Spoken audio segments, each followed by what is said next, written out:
Pada hari ini memang mengajukan permohonan pra-peradilan terkait dengan sah tidaknya penahanan yang dialami MAS saat ini.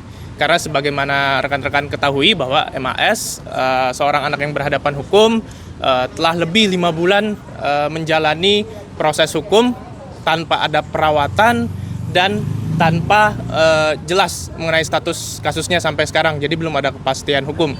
Beliau saat ini ditahan di ruang penyimpanan kepolisian Metro Jakarta Selatan. Tidak ada dokter, tidak ada psikolog, tidak ada teman bermain sebaya, tanpa ada perhatian dari negara. Hanya ada tumpukan dokumen dan doa tulus dari orang tuanya yang kemudian menemani malam-malamnya MAS. Nah, sebelumnya sebagaimana kita ketahui, pada 30 November 2024, kasus yang kemudian terjadi dalam peristiwa di Lebak Bulus, ketika saat itu terkait dengan dugaan menyebabkan meninggalnya seseorang, subsidiar penganiayaan, subsidiar kekerasan dalam rumah tangga. Nah, ternyata setelah berproses sekian lama, kemudian aparat penegak hukum melakukan pemeriksaan forensik terhadap MAS yang dilakukan yaitu pemeriksaan forensik, psikologi forensik, dan kemudian psikiatri forensik. Pemeriksaan psikologi forensik dilakukan oleh dari rekan-rekan Apsifor, dan kemudian psikiatri forensik dilakukan oleh RS Polri bekerja sama dengan tim dokter forensik dari RSCM.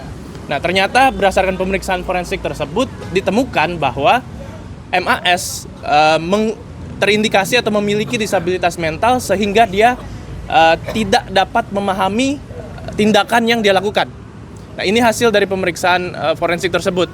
Nah, berangkat dari situasi itu, kita berproses, kami kuasa hukum telah melakukan serangkaian langkah persuasif kepada institusi terkait, baik melalui Komisi Perlindungan Anak Indonesia maupun juga kami telah berkirim surat kepada Kementerian Pemberdayaan Perlindungan dan Perempuan dan Anak dan juga kepada Polres Jakarta Selatan sendiri terkait dengan upaya untuk merawat medis daripada memberikan perawatan medis kepada MAS. Sayangnya setelah sekian lama berproses 5 bulan, sebagaimana saya sampaikan di awal, tidak ada perawatan itu sama sekali sampai dengan hari ini, sampai dengan permohonan ini kami ajukan ke Pengadilan Negeri Jakarta Selatan. Nah, ini yang kemudian menjadi latar belakang mengapa kami melakukan pendaftaran pra-peradilan. Nah, di samping itu kami juga mencatat beberapa hal terkait dengan situasi atau pelanggaran serius yang terjadi dalam kasus MAS. Pertama, negara dalam hal ini tidak melakukan upaya atau mewujudkan kepentingan terbaik bagi MAS.